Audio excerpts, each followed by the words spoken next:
Athletes, take your mark, get set. It's time for the Addict II Athlete podcast. Everybody, Coach Blu Robinson here. I want to give everyone a special shout out and thanks for downloading, subscribing, and sharing this podcast with anyone who you might feel would benefit from learning more about addiction recovery, despite whatever addiction it is that you're facing. I want to thank you all, athletes, for all that you've been doing, contributing to this program through our proxy run, through sharing the website, and really just kind of that one person that others can lean on. Athletes, I'm excited today. We've got a very special guest that's agreed to chat with us today. And any dear friend of our coach, David Clark, is obviously going to be a dear friend of Team Addict II Athlete. But I want to welcome and thank Mishka Shubaly for spending some time with us. Mishka, thank you so much, brother, for, again, carving out a little bit of time and talking to all these folks who I'm pretty sure are going to be inspired by what's going to transpire today. So thank you. Yeah, man, my pleasure. My pleasure. So, brother, you had us read a book, and when I say read, I say listen to an audio because that's usually what happens, right? And I was profoundly, I guess, inspired by your level of honesty. And the book that you had us read was The Long Run, and it's a great little excerpt. But I know there's longer versions, but I was blown away by the level of just, I guess, emotional awareness about your addiction and about your recovery.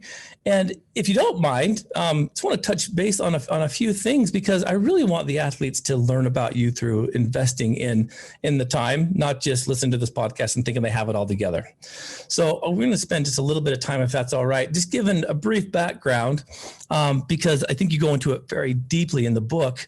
But I want to spend some time really on kind of the awakening portion of you moving from addict to artist to athlete to beyond. So you mind giving us just a brief description on who you are for those that don't know? Yeah, I mean, first and foremost, I'm a former drunk. I was, sort of a shithead drunk for, I think, 17 years. I've been sober for 11 years. I started publishing in 2011 through Amazon. The first story I published was about getting shipwrecked, and then the second story I published was The Long Run, and which was just basically about my transition from being a drunken shithead to a sober ultra runner and sort of like getting my shit together. And I had sort of a pretty hot streak of success, with publishing with Amazon, which led to a book deal. And since then, I've returned to playing music. I did, I told a story on the Moth main stage. And I don't know, I have a good life now. Cool. And I would push back against the, this sort of bullshit narrative, of like, oh, if I get sober, I'm going to turn boring or whatever, because my life is super as fun and as chaotic as it was when I was drinking, if not more, but somehow infinitely more manageable. That's the ticket, though, I think, right? Is so many people think that once they start getting that dose of sobriety, that life is going to all of a sudden become a suit and tie and cubicle. And that's not the case, is it? Yeah, absolutely. I'll tell you what's boring, man, is like sitting at a bar and like just pounding beers and like listening to the same people say the same bullshit about their lives. You're like, it's like on repeat. To me. I hear you, man. I totally hear you. So this is the thing is throughout your book, The Long Run and whatnot, your addiction was heavy, and just this understanding of like, how am I gonna, like, I guess this is just how life is. Like, there's a couple times in there I'm thinking, this guy is so deep, I don't know how in the world he's gonna pull himself out. But you made a few kind of things I want to touch base on, and one of the things I think was a boss that you were working with. And the way you kind of described him, he was a mentor, but he kept using this saying with you about, Mishka, you have so much potential. You have so much potential, right? And I've caught myself, therapist and counselor, even father, like wanting to say that. But the problem with that, I think, is that we've heard it before, and it just kind of kicks in that guilt trip. But you knew what you had inside of you, but it was kind of like, when was it time for you seriously to like say, I'm going to listen to some of these things, and I'm going to go find it for myself. Like, I know everyone thinks I have this, but I've got to prove it to myself. Where was the linchpin or that pivot point where you started saying, maybe there is something a little more in here? Well, I think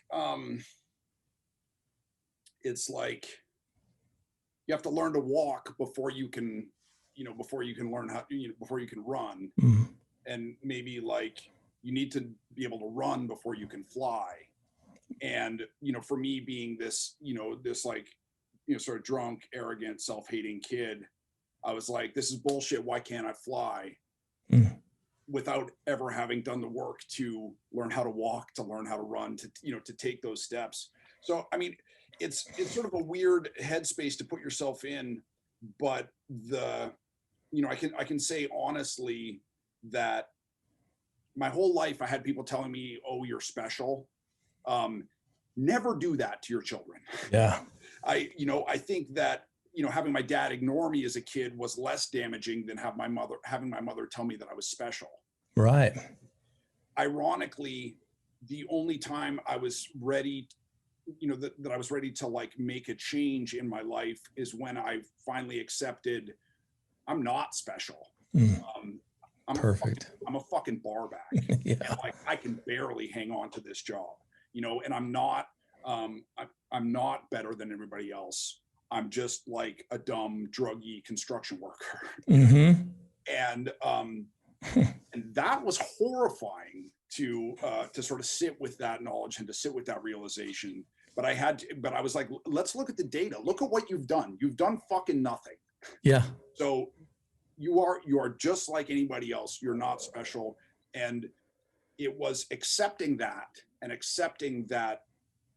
the only thing that would make me special is doing the shit. Exactly. Everybody has fucking potential, man. Yeah. Every single person has potential. We could all be anything at any time. What only counts is doing it. Exactly. I hadn't done anything, and I think it was finally accepting that I was just a dude waiting for the bus, like Mm-hmm. else, and that I wasn't special, and that I wasn't like sort of predestined for greatness and stuff like that, and that it was just going to come down to like hard work and sweat and suffering and toil and endurance and like, sitting in front of the computer screen and just staring at the work that I wanted to create and suffering. Yeah, man. Absolutely. Worse to look at than a blank page, Oh, dude, seriously. I totally believe that. But I really appreciate you saying that because of some of that factors of the treatment world. And I loved how you kind of internalized the concept of treatment, and rehab. And there's the way you described it is what I've been seeing for years, which is there's a lot of like pats on the back and boost of egos and whatnot, but we very seldom ever go to the core. And so when I work with folks, I go to the core of the stuff. We don't try to convince them how great they are or try to convince them that they should look in the mirror and see something special. It's about getting to that real stuff. But I love the way that you were like, dare I say you were kind of ignored and you took advantage of it because it was there. And I'm thinking if more people understood that concept about treatment, where it's like, no one's coming to rescue me. I'm going to have to save myself. So I'm swimming to the shore instead of out here screaming and flailing for someone to throw me a ring. Right. Yeah. I think that mindset, Mishka, it's huge because I think a lot of people get into treatment thinking they're going to be coddled back into sobriety, and that doesn't work. Yeah. So I'll often have parents reach out to me and say, oh, my, our kid, 24, 25, 26, 27, like struggling to get sober. We don't know what to do for them. And I'm like, well, what have you done already? And it's like, well, we've tried to, do everything that we can to help, we provide a car, like they live here. I'm like, yo, shut it off. Like, yeah. Turn off the phone, turn off the credit card, get the keys back to the car, sell the car, get rid of the car, kick them out of the house. If they're over 18, why are they living at your house? I don't, I'm not, I should preface this with, I'm not a doctor. I'm not an addiction counselor. I'm not, I don't have any kind of fake made up degree. I'm not a chiropractor. Yeah. I'm just a guy. But in my experience, every time somebody did something to try to help me, what they were doing was just making my life easier and making it so that I could continue drinking. Spot on. And what really helped me is that when I had a couple people try to destroy me, and then I was like, oh shit, I got to fight back, Yeah. the parents, if you're listening, the solution is not to make your child's life any easier. The solution, I think, is to make it harder. You know, one of the things that I really think, so I've lost a couple friends over the years to heroin and to other drugs. And I think one of the things that kept me away from heroin is I could never do a drug that would fuck me up so much that I couldn't get up and go to work the next morning. I didn't have a safety net. It wasn't sink or swim. It was just because that was the only option. There was nobody coming to bail me out. You know? Exactly. So I just had to do it. Mm-hmm. So I think that, providing, granted, not everybody's the same, and different cases require different responses. But in my instance, I think, had my parents been providing me with an apartment or a credit card or a trust fund or a car or something like that, I'd still be going, man. Yeah, absolutely. Well, you and I share a little bit of background with that upbringing and the family kind of chaos. And it's interesting because we could use those histories as like excellent metaphors to continue use and to be the world's best addicts if we wanted to be. But there was a time where it was literally sink or swim. And, it's kind of funny because it's like, okay, so what was it, Coach Blu? What was it for you? And again, I'm hearing that theme of like, if I'm going to do this, it has to come from me. I'm not, and I know as screwed up as my parents, are and were, they still love me in a weird kind of way. They sucked at showing it.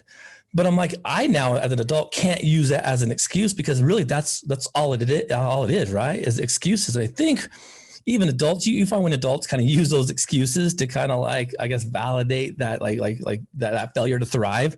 I kind of shake my head and I'm like, you guys had it maybe a little too easy, because do you really know what real struggle is about? I mean, have you noticed that about the society? I mean, come on. I always get these guys in my timeline who are forwarding this poem, Born Into This by Charles Bukowski. And my response is always,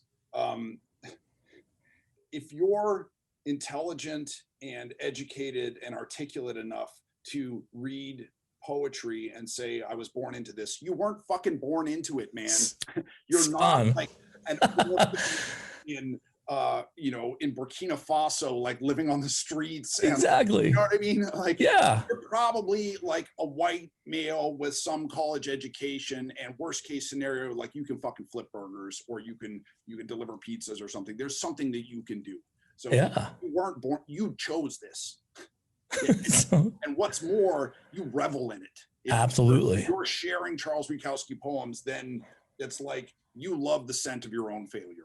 Exactly. Well, then I asked this question then, man, like, then how in the world do you, because I know how I did it, but how do you survive the traumas that you experienced, but not wear them as like badges of like, I'm going to call it weakness, but like of sympathy, sympathetic seeking, how have you not worn those? Because brother, reading your stuff and getting to know a little bit about you, you've took some sucker punches along the way. So how have you not allowed trauma to like anchor you down? Well, it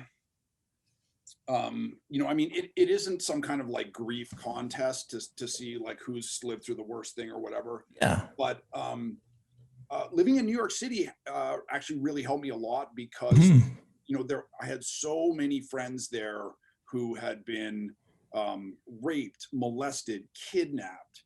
Been in gangs, been like molested by their parents, or like locked down the just horrible shit. And it wasn't one story in particular. It was the profusion of stories that there were, where I was like, oh my God, there are so many people who have gone through shit like this, and they're better at handling, what they wound up with than I am.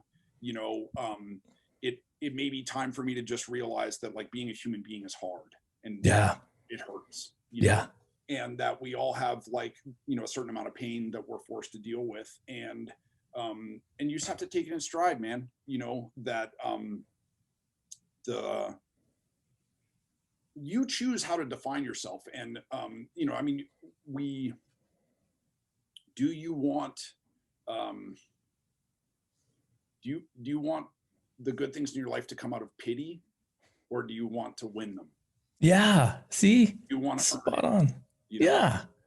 You know what, man? That is spot on, because when you become that victim and you kind of search for that pity, like you don't grow at all, man. Like that's easy to do. Being a victim is easy, but a victim, I guess, defined as kind of a temporary state. But a lot of folks in addiction, they stay there. It's like, you guys, there's a more excellent way.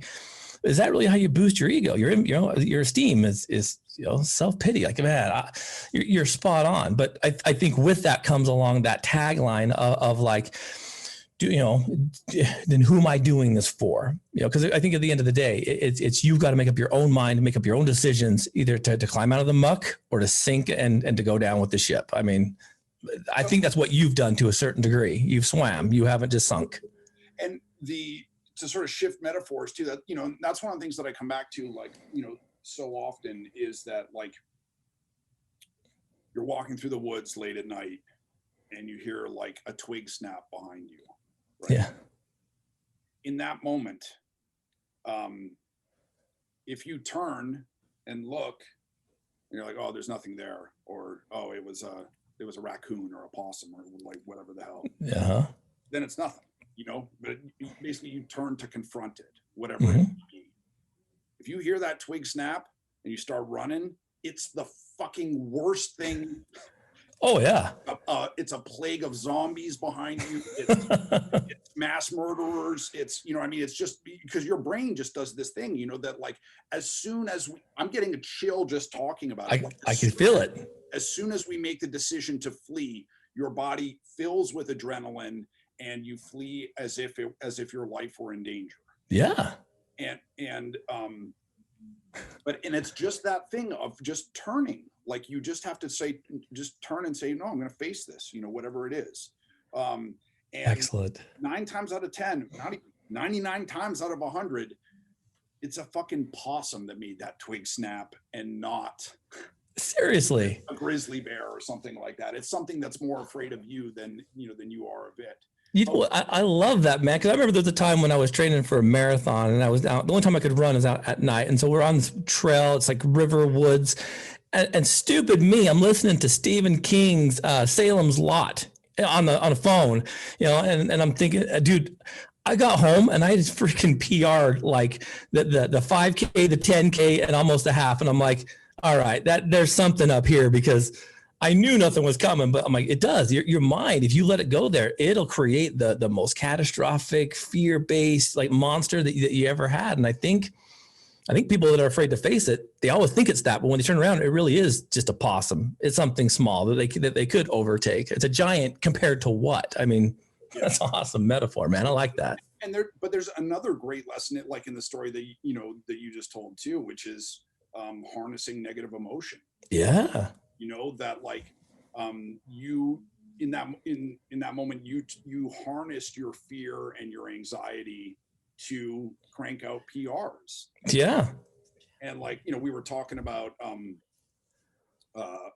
sort of running in Dave's memory, and, like, carrying in your head while you run. And, like, I was not in marathon shape when I ran a marathon at the end of May, for Dave. Yeah. I sort of just, I carried that grief and that loss with me. And I was like, we're just sending that straight to my legs, that's fuel, and there was a lot of positive emotions there too. I was thinking about how much I love Dave and how much he loved to run and how excited he always was, but there was a lot of negative emotion too, Yeah, for sure. And what I love about that, Mishka, is I think that's what makes these folks that I work with, that when I first started Addict II Athlete, and Dave and I talk about this all the time, is the stigma around, well, you're just switching one addiction for the other. And I'm like, then you're a fool, because you have no idea what we're doing. Oh my God. That's like, I mean, how often have you heard that?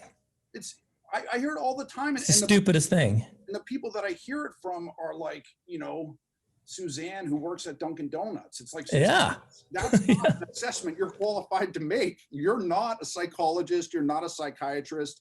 I wrote about this in Cold Turkey, because like that shit fucking drives me nuts. So I researched it. Switching one addiction for another, it's basically an urban legend. Yeah. Like you can, obviously if you're a heroin addict, you can become an alcoholic or stuff like that. But exercise addiction is, it's compared to like alcoholism or cocaine abuse or something like that. Mm-hmm. It's like a 1 in a million instance, of occurrence. And the way that you're changing one addiction for another, the way that's parroted by people who have no knowledge of what it's like to be an addict, what it's like to be in recovery, it's so destructive. And 100%. Because what I've seen is people being able to change that inner dialogue, that negative feeling, that emotion, and turn it and translate it into power, into their legs. And that's the thing, is that's why I've seen these guys go from obscure kind of like under the rock feeders to these ultra marathon runners. When I first started Addict II Athlete, we were doing 5Ks, and I'm like, that's all they can do. But then I'm like, well, then I'm holding them back, right? And my brother-in-law was like, Blu, let's see what they're really made of.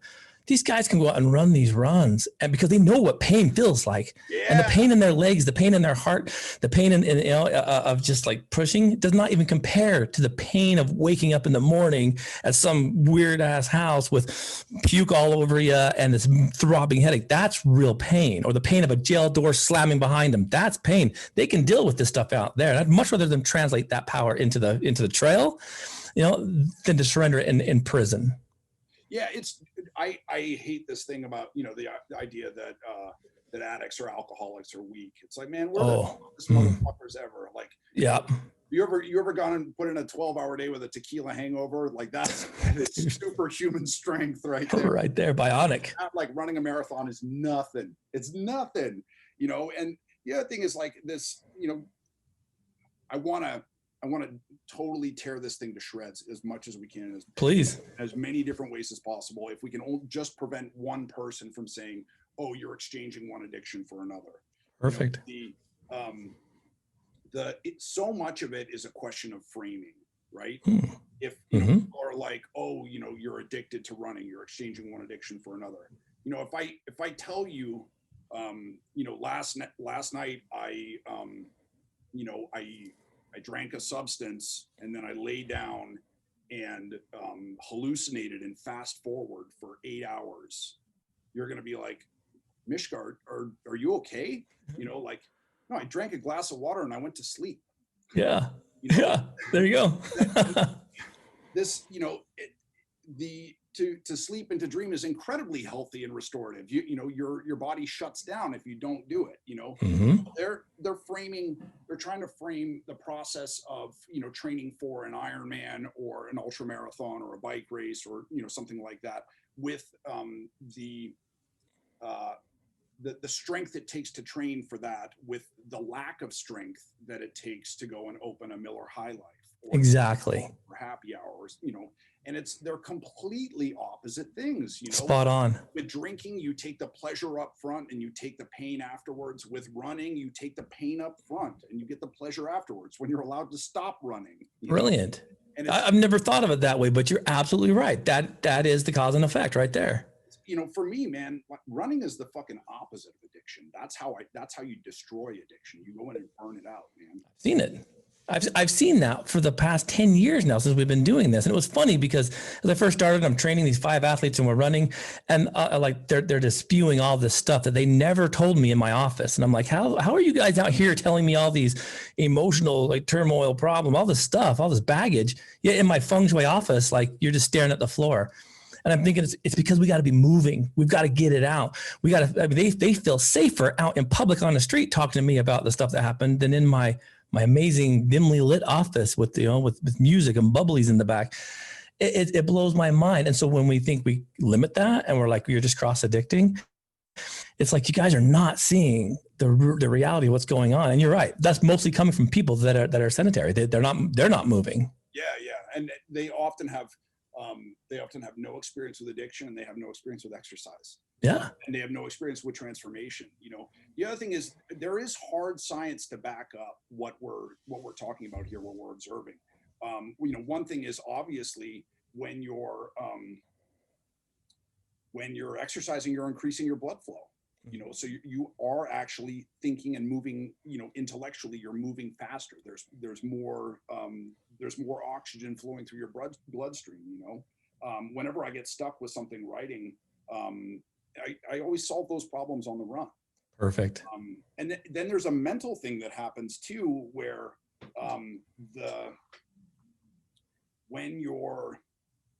I always have to be doing something or be doing three things, you know, like listening to a podcast and, you know, fixing a guitar and like, right here, brother. I hear you. Phone, you know, so when you're running, you're occupied, you're doing a thing. So that part of you, that part of your brain that's always nagging you to stay busy, to do a thing, that's occupied.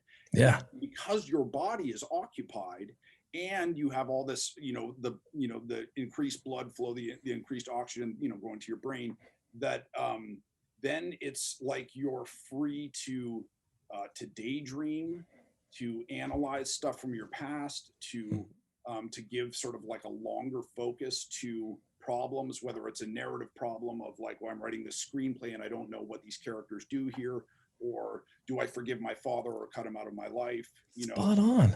You're absolutely right. I mean, I've seen this. In fact, it's funny again, I'm a mental health therapist. I was trained in this thing called EMDR, which is basically to help people process trauma, right, left brain stimulation. That's what running is. That's what swimming is. That's what cycling is. That's what recreation is. And it's so funny that like you see him now start to take the stuff out of schools, giving kids less time. I mean, you guys are stupid, man. We're going to sink this whole ship if we don't start seeing the power in what processing emotion by moving. That's why I know for you, I have to know this is a fact for you. When we found out that David passed, the first thing I had to do is get out. I like you, run, walk, do something, get out. When you see any natural disaster, September 11th, the running shoe sales skyrocketed after September 11th. Race entries skyrocketed every time there's a crisis. And people say, running away from problems? No, running with problems, processing those, right? Yep, absolutely. No, when Dave died, dude, I was just like, I know that I need to cry, and I know that I can't cry. And so I was just like, every morning, get up, drink my coffee, put my shoes on, go and cry for 5 miles or 6 miles or whatever, Yeah. And just like, you just got to go and get it out. And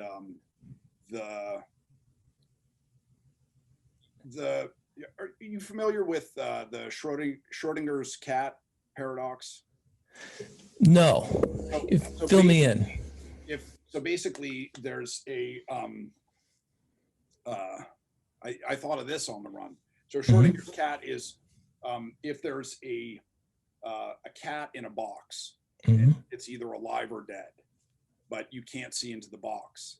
In that moment, the cat is both alive and dead, right? Both those possibilities are going there. So one of the ways that I sort of tried to make sense for myself with losing Dave, somebody who was just so fucking alive. Yeah. Was to use that sort of Schrodinger's cat thing and to just think about him as being in the next room. Perfect. Around the next bend, right? That I'm running in the morning and I'm just not seeing him because he's running at night. Yeah. Or I'm in Arizona, he's in Colorado, and to just, I accept his death, and I've dealt with death enough times to know that it's real and, that it's forever. But also there's a part of me that is still able to see him out there running, talking shit, making jokes, supporting people. He was a great source of wisdom for so many of us. And that's useful to me too, powerful to just see him out there running in my head, Oh man. Yeah. Powerful. Listeners, take that to heart, because Mishka's speaking like to truth. I think you're absolutely right. That was one of the things was, I started listening to all of his podcasts again and just cried during the one that I did with him, because I'd known Dave for a while, but like when he first came out and we did our podcast together, we had this chemistry that I'm like, this is weird. Like, and he had that feeling. And so listening to him, what a blessing it is that we have that, because he's at night, we're in the day, we're in the day, he's at night. I think having that kind of mature look at, like, again, coping with and dealing with trauma and having those, that thought process while actively doing something, it's the answers to the final. But we've got to put the shoes on and hit the door, hit the porch, go, right? Yeah. I think a lot of people are afraid of the go. So I'm curious though, man, because like I said, you kind of come at this in a few different angles, and you are a runner. And I love listening to your story in the long run about your ultra marathon experience. That was awesome, because it's almost like you didn't know you were doing it. It was kind of like, oh, this is it. Like, this is happening. And you're like, there's something to this. Like, I loved how you kind of like discovered it. Just like, I can do this. What was that awakening like when you started realizing and started to see, you can't see how far you're going, but you can turn around and see how far you've come? What was that mindset like when you're like, whoa, that was intense? Dude, it was bizarre. It was such a bizarre time.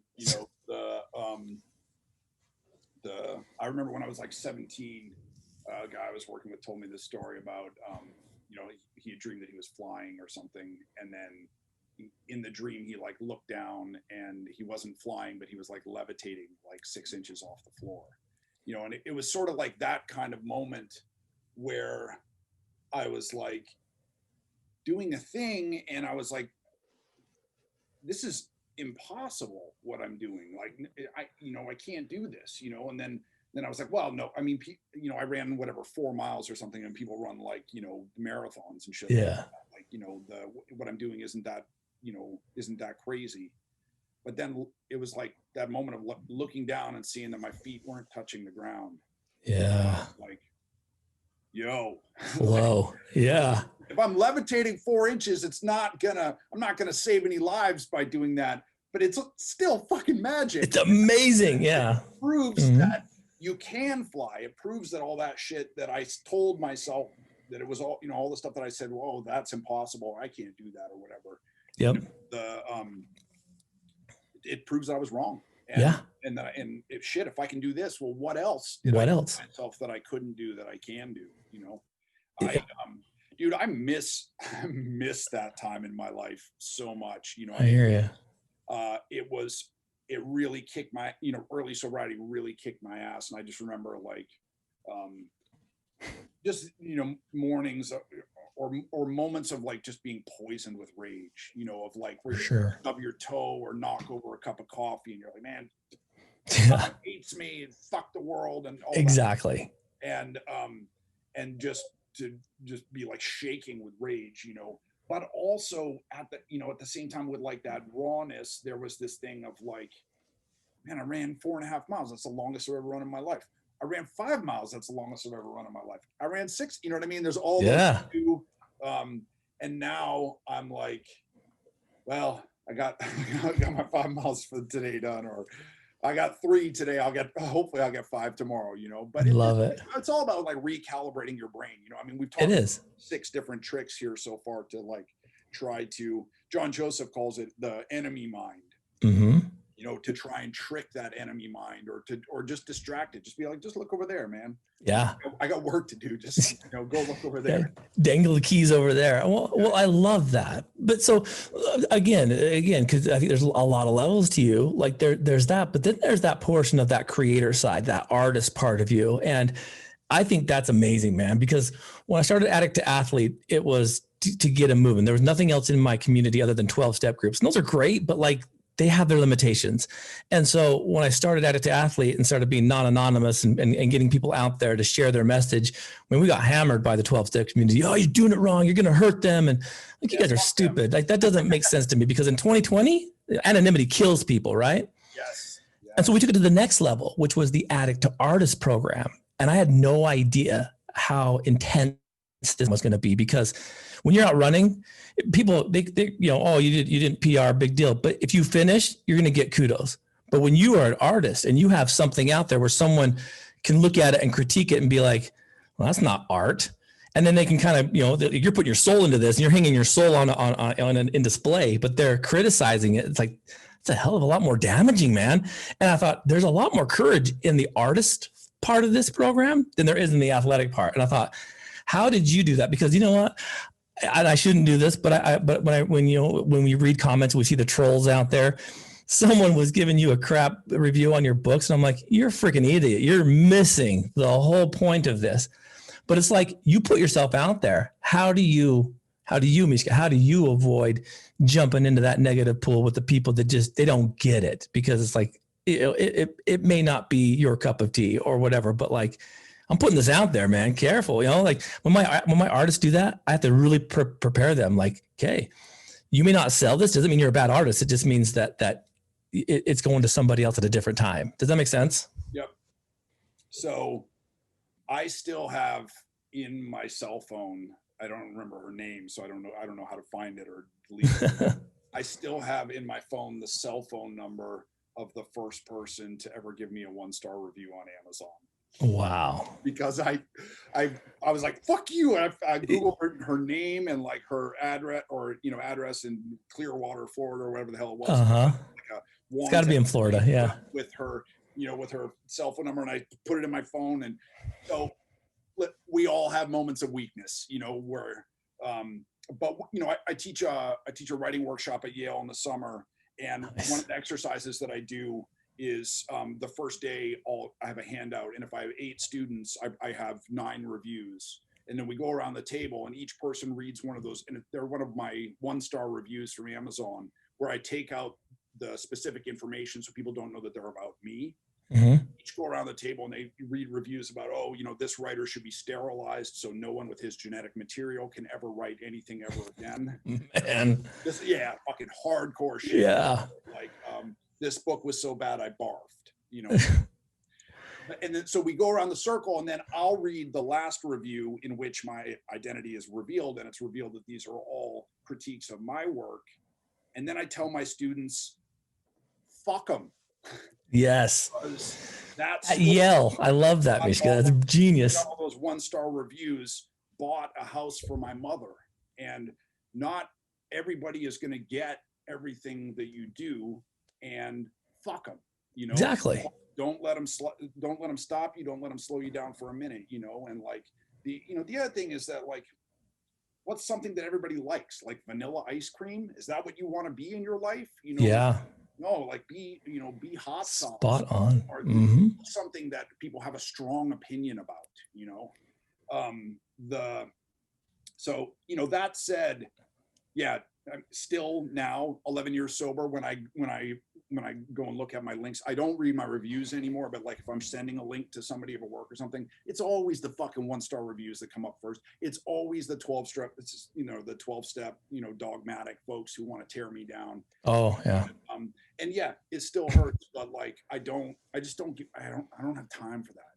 So you catch some flack with that community as well at the 12-step, because we got hammered, man. And we had a guy come in, sneak into our meeting once and like call out our athletes for doing it wrong. And I'm like, what are you doing? This goes against everything your program's doing. So how have you taken it on the chin with that? Because you probably battled the same kind of baloney comments that we get. When did AAA start? The late 40s? Yeah. Mm-hmm. 50s? Yep. What kind of car do you drive? Suburban. We're the family truckster, man. Suburban XL. Okay. So maybe 2012, 2016? Spot on, man. Mishka, we're right there. Imagine driving a car from the 40s. Oh, yeah, dude. Right? So think about what people believed in at that time, where psychiatry was, where psychology was. Would you go to a doctor who is going to treat you with technology from the 1940s that has thrown out all the progress that we've made in the last 80 years? No, not in your life. It's ridiculous. Yeah. Listen, it has helped a lot of people, and I support everybody who's getting anything good out of it, period, end of story. That's it. Right. If it's working for you, I totally support you. I'm in your corner. If it's not working for you, maybe the reason it's not worked for you is because it hasn't evolved. Exactly. It was something that was very much created for Mad Men type drinkers. Exactly. It's for straight white men, straight white Christian men in America. Yeah. Pretty narrow demographic. Don't you think? I think there's a ton of accrued wisdom there in the program, and I think that considering the amount of time and the amount of people who have been sort of like gathering, sort of apocryphal wisdom outside of, the big book and stuff like that, I think there's a ton of wisdom there, and I support all those people. But also, if it doesn't work for you, it doesn't work for you. Spot on. And that's a one thing. I'm working early in the field, and kind of like just cringing when I was working with youth, and they were making the youth go to these meetings, and they walk into an old timers meeting, and you can hear the collective sigh. I'm like, well, that's great. They're coming in here getting stigmatized because they're kids. And then the stuff you guys are talking about is so flipping over the top. And these kids are still questioning, is there a God? And I'm like, well, you guys just shot all these future folks in recovery right in the face. So thank you very much. So that kind of mindset bothered me, Yeah. I think too, my libtard snowflake agenda will be apparent here, but, I think about a 19-year-old trans kid, or somebody who's who's gender non-binary, or even just somebody who's gay or lesbian or bisexual, so they already feel like an outsider in their own life, and maybe maybe the kid is like, one of their parents is Dominican, so they look Hispanic, but they didn't learn to speak Spanish because one of their parents was American. So white people treat them like, that Mexican. And then all the Hispanics that they encounter speak to them in Spanish, and they're like, what, you don't fucking speak Spanish? Yeah, so what's this? Here's a person who's just been alienated so many times, so many different levels in their life for their sexuality, for how they look, for their culture, and then you're going to take them to a program where there's like a bunch of basically grizzled old white men who are going to tell them like, you need to get right with God. Yeah. That's fucking thing they need. It's like, what? Yeah, absolutely. But see, that's why I think what you've done and the stuff that you do and the literature that you've put out is so beneficial, because it's a sobering view of something that has been so watered down in the past that people don't know where to start. And I'm with you on that. Yeah. I mean, we drove down from Utah to Las Vegas. I can't imagine doing that in like the 1949 Studebaker. There's no way, man. Like, come on. So it makes that analogy is genius. And so we get people so entrenched and stuck in it that they don't realize that there could be other situations. I told people, if you want to do that 12 steps, go for it. Use that for your spiritual side. Come to Addict Athlete for the team side. Do therapy for the emotional side. You got to try out of recovery. But when we start turf guarding and puffing up our chest, that's why I don't like the treatment industry, brother, is because it's a dirty industry. And I'm like, we're doing it wrong. And so I'm hoping to create something different to where people can do it because they want to, not because they have to spend 50 grand on a 6-month program. Blows my mind that we can monetize this. Yeah, no, I had an audiobook come out this spring called Cold Turkey, and it was, basically. It's in my queue. Oh, awesome. And basically my mentor who works at Audible was like, you got to write a self-help book about, how to get sober. And I was like, fuck it, man. I don't want any part of that. Like, I think it's disgusting that it's been monetized, and that, a good customer is a repeat customer, so they don't want to cure people. They want to keep them coming back, Right on. And so working closely with Audible, one of the things I was super grateful to them for is that the first month that book went up, it was free to anybody with an Audible subscription. Nice. Because I don't want to make money. Obviously I'm a writer and I'm an artist and I want to be compensated for my work, but I don't want a subscription model. Yeah. I don't want your sobriety to be dependent upon you paying me $8.99 a month or something like that. Awesome. And and that's one of the things that I talk about, is that I really think that it's I honestly think that addiction is the problem of our age. we went through this thing where, like, you know, in the 80s, it was like acceptable to be black and be on television. And then in the 90s, it was like acceptable to be gay and be on television. And now it's acceptable to be an addict, you know, to be a sober addict and to be public about it and be like, oh yeah, no, I used methamphetamine for 6 years. It destroyed my life. I'm back, you know, or Right. whatever, you know, and there's so much less stigma now, and that we can have, you know, sort of open, honest conversations about it. And people understand that addiction is not, it's not weakness, and it's not because you're broken, and it's not because you're fucked up or that you're untrustworthy. It's part of the human condition. Right? I love it. I love it. And we still need to lean into that, because now that they're commonplace, now we got to educate. Now we got to show, because you're right.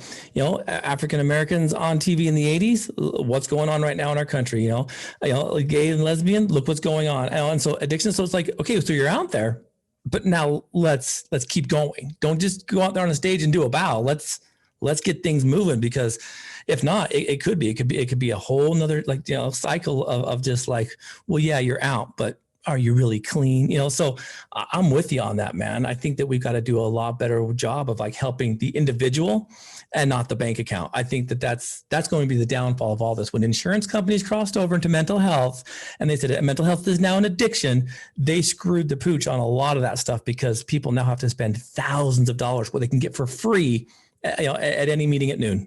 Yeah. Come on.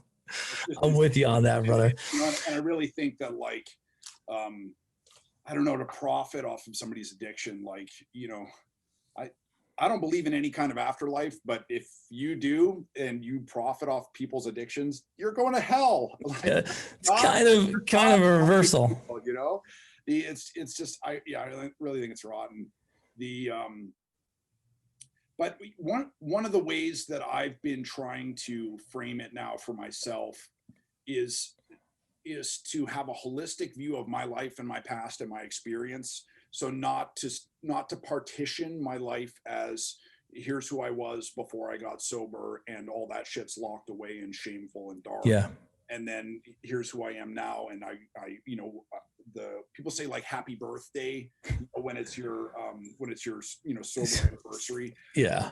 I don't go in for that, because I'm proud to be sober, but I'm also proud to be a sober alcoholic. Love it, man. It's part of who I am. It's spot on. All the bad shit that I've done, all the bad shit that happened then, all the stuff that I learned. I learned a lot of skills from being a penniless alcoholic. I know how to go to the grocery store with $6 and find enough groceries that you can make 3 meals. You know, I learned that from poverty that was induced by alcoholism. Absolutely. And you learn how to be clever, how to be thoughtful, how to be a survivor. You learn how to suffer with grace. That's one of the reasons why so many of us become endurance athletes, is because we're like, yep, I shit my pants before the last rest stop, but I got this. I got it. You know, like, I love it. I can sort this out, you know, like I have experience with it. Yeah, I've been down that road. See, that's what I love about it, though, is you're speaking things that I'm teaching these athletes. It's the same thing. It's like, you're not an addict. It's a part of you. If you classify and typecast yourself into that one paradigm, well, then game over. But I say that same thing, you know, everything that you've done, like has put you into that producer mindset where you can create and produce something out of nothing. And if you flip the script and do something positive in life, I mean, Mishka, look at what you've been able to accomplish. I mean, during the depths of your addiction, did the word Yale even like register? I mean, come on, look at what you've done because of all those stepping stones, those learning experiences. It's like, well, heck yeah, I can teach at Yale. I could teach at Harvard. I could go wherever I want, because you know how to do it, because you've done harder things. I mean, that mindset, I think people don't connect with very much, man. They just think there's limits and there's walls, but there's not. What I think what a lot of people don't realize is the same substance or the same part of us that leads us to addiction is the same thing that leads us to be creative, to be artists, to be athletes, to be empathetic, to help other people, you know. And so it's funny, you know, it's like the you know, I said earlier when we were talking, you know, that, like, you know, don't tell your, you know, I had to accept that I wasn't special Yeah. I had to accept, it's like one of those things, the mind tricks you play. I had to accept that I wasn't special in order to become special. Perfect. And also in hindsight, I was special the whole time. And that's why I suffered the way that I did, and that's why I was able to get through. And, so I think we have to, this is really weird to say, but like, we have to find a way to love that part of ourselves that's like, fuck it, instead of getting the small bottle of whiskey, I'm going to save my money and get the 1.75, Mm-hmm. And sort of like love that addict part of us so that we can incorporate it into who we are as sober people, and to be able to use that addict part of, like, oh man, it's getting hot and I got 6 more miles to go. But like, I know that, having been an addict, that addict part, that guy can just hang in there and suffer and like gut it out, so I'm going to call on him. I'm going to use him, like, all right, now's your time to shine, buddy. Absolutely.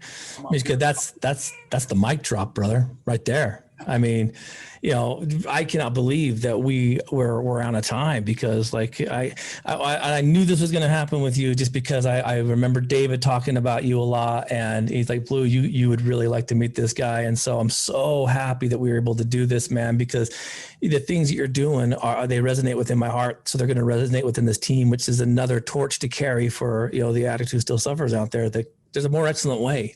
Don't limit yourself. So, I mean, that's the key right there, brother. What do you say to that person who's now stepping out of the shadow, who's maybe listening to this one for the first time, thinking, well, yeah, but that's him. I am a special. What do you say to that person that needs to start this whole thing? Man, I've just been blathering this whole time and I feel like I've been dropping solid gold shit, and then you turn it back to me and you're like, I love it. It is. I want one more nugget, Mishka. I need one more, man.